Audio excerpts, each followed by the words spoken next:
Howdy. Have you ever wondered how to make alcohol directly from nature?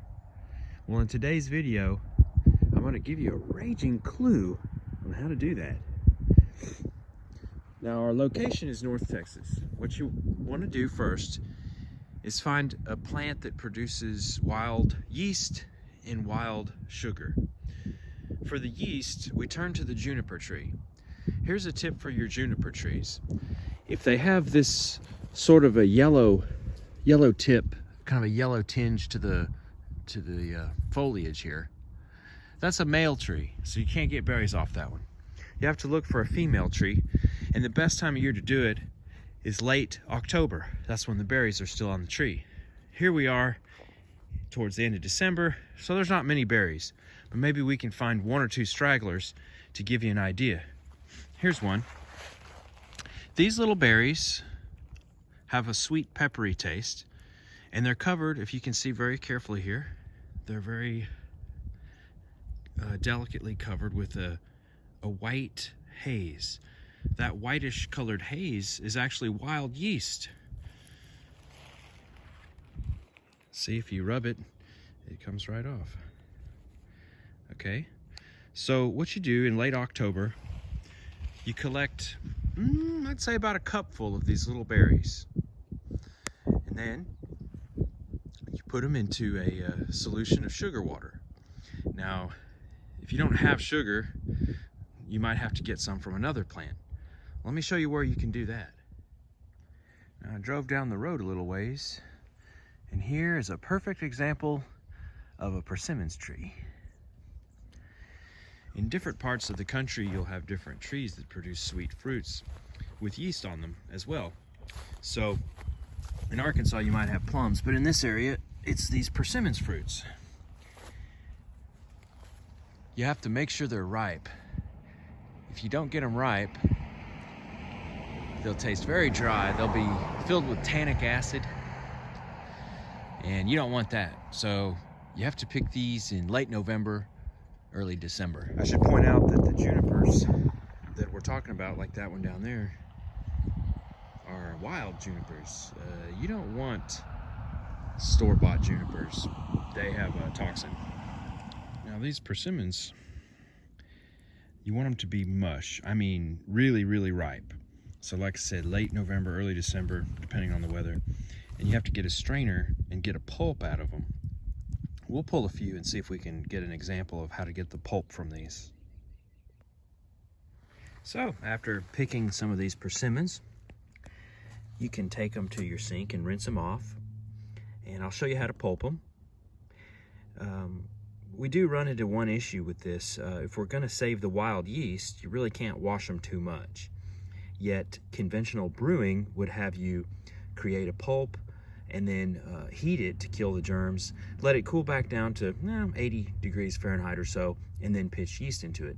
In this case, the yeast is wild, and you really don't want to get this too hot because persimmons have tannic acid, and when you get tannic acid hot, it tends to bind into the flavor. So gentle heating if you're going to heat it. And also it's very critical, absolutely critical, that you understand what kind of water you're mixing this with when you make your mash. If you use, I use distilled water. You could use rainwater and maybe boil it or something. If you do use tap water, you want to have a firm understanding of the pH. In some cases, a high pH might be good, but I like to start with distilled water and kind of go from there. When you do a mash, if you have too low of a pH, though, if it's too acidic, it'll create flavors that are good, but fusel oils that give you a headache if you drink it in any quantity. So, but anyways, like I said, you got to pick them when they're overripe is better than underripe. And these little leaf bits come off. You got to get the little leafy bits off and get it just to the material there.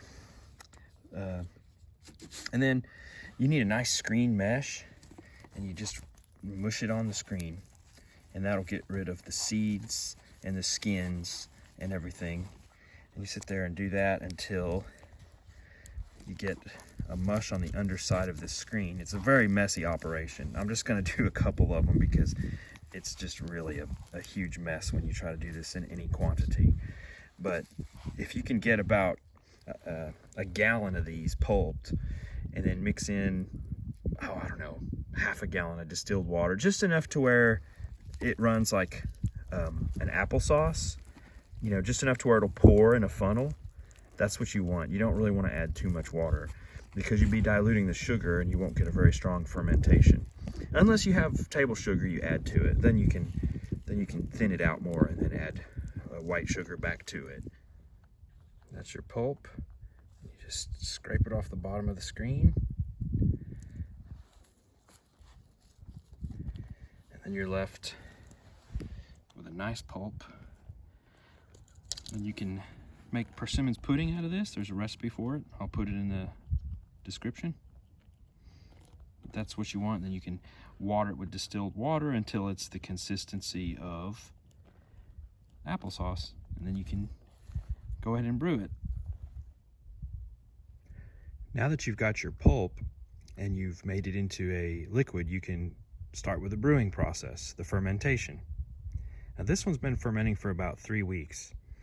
Again, the mixture was about 2 parts of persimmons pulp, about 1 part distilled water by volume, but use as little water as possible until it's able to flow from container to container.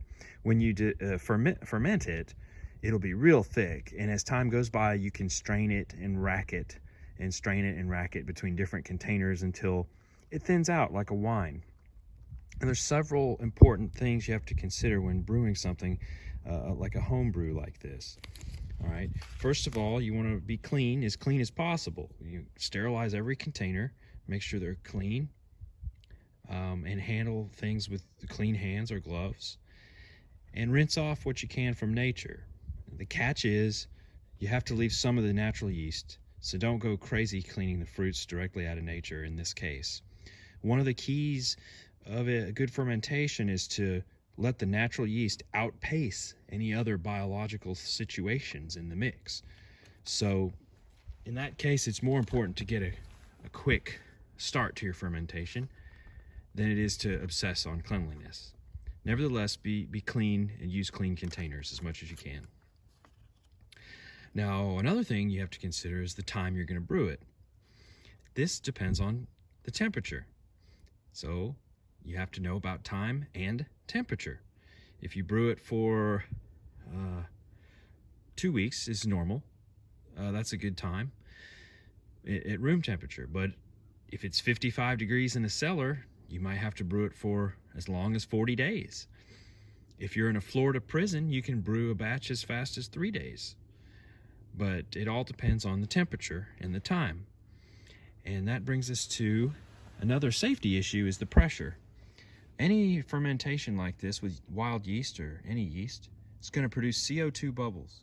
See those tiny bubbles? That's CO2 from the fermentation. If you seal off the top, these containers will explode. A glass container could be very dangerous. So any top you have, it needs to be loose. There are special airlock containers you can buy at a brew store. But the key is you have to allow for the CO2 to vent properly. Another key to a proper brewing operation is sunlight. You really don't want it in sunlight. You want very low lighting, such as a closet, or if it's in a well-lit area, you have to throw something over it, a black tarp or something like that. I only brought it outside here for the sake of the demonstration. So you want to keep it in a dark place so that the yeast doesn't pick up odd flavors. And finally, we want to consider pH.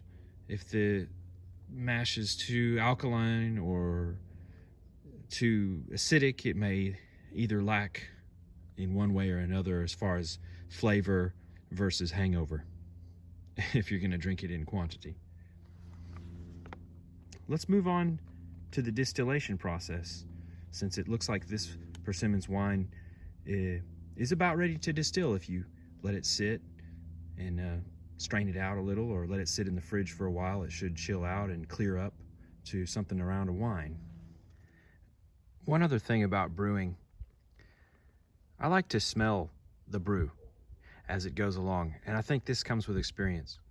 But it should have a certain smell, a sweet bread-like smell, a little funky, but generally something acceptable to the smell of the brewer. You can tell if you've gotten off course if you crack this open and it smells way off. This one smells nice, kind of like sweet, a little yeasty, a little bit of a funk, but generally drinkable.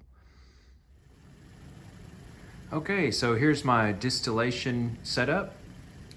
What we're distilling is a wine made from persimmons and juniper. We've got the hot plate here. That's your round bottom boiling flask. It's in a water bath. If you're distilling water, you want to use oil. If you're distilling alcohol, you can use water. So whatever the bath is, it needs to have a higher boiling temperature than the substance that's inside the boiling flask. It's secured with some chemistry tabletop equipment. You've got your thermometer here.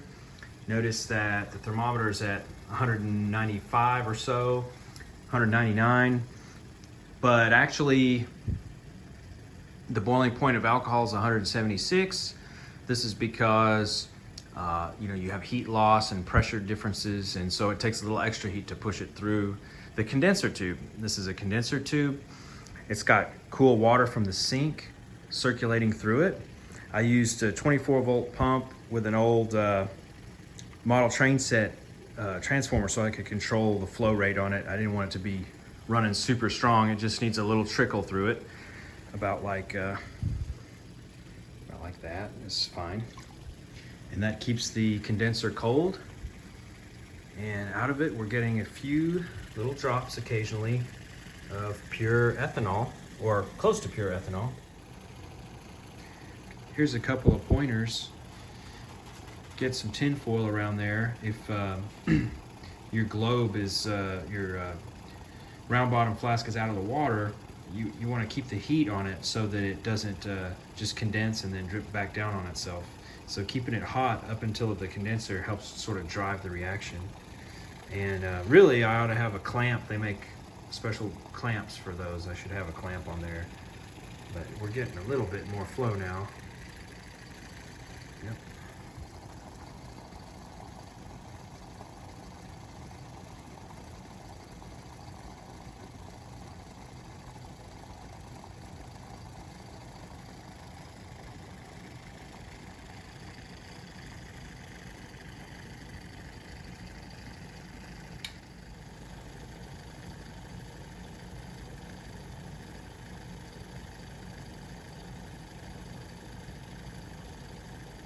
It takes quite a while, and because we're running at a little higher temperature here, 204, we may get some fusel oils, which is molecules that are heavier than alcohol, but for this little small experiment, I'm not too worried about it.